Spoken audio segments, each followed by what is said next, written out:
Did you know America never invaded Europe to defeat it, yet by the mid-20th century, Europe was no longer the center of world power.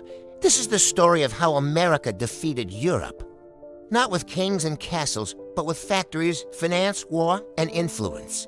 For centuries, Europe was everything. Britain ruled the seas, France shaped culture, Spain and Portugal built empires, Germany dominated industry, Europe controlled Africa, Asia, and the Americas.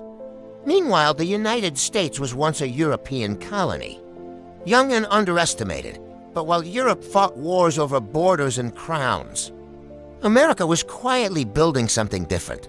By the late 1800s, America had advantages Europe ignored: vast natural resources, a massive labor force, no ancient rivalries on its borders, and an economy focused on production, not tradition. While Europe spent wealth on royalty and empire, America invested in industry and innovation: steel, oil, railroads, factories.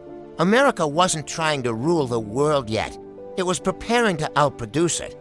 Then Europe made a fatal mistake. World War I Europe destroyed its own cities, economies, and millions of lives. America entered late but profited greatly.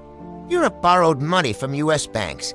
America supplied weapons, food, and fuel. The U.S. dollar began replacing European currencies. By the time the war ended, Europe owed America financially and politically. And then came World War II, World War to finish what World War I started. Europe was devastated, cities reduced to rubble, industries destroyed, empires collapsing. America, however, fought mostly overseas, lost fewer civilians, and expanded its industrial capacity.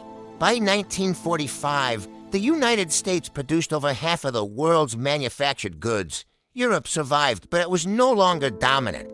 America didn't just win the war, it won the future after the war.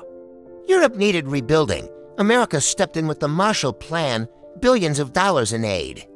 Conditions that favored U.S. trade, and American companies flooding European markets.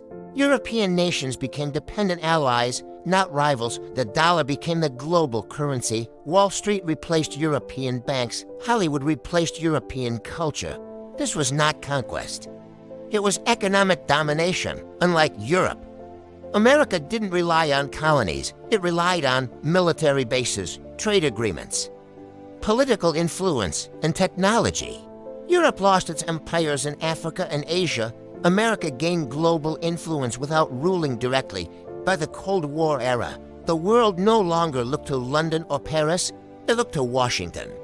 America did not defeat Europe with armies marching across borders. It defeated Europe by letting Europe destroy itself in wars, outproducing it industrially, outfinancing it economically, and outlasting it politically. The center of power moved west across the Atlantic, and the old world gave way to the new. That is how America defeated Europe.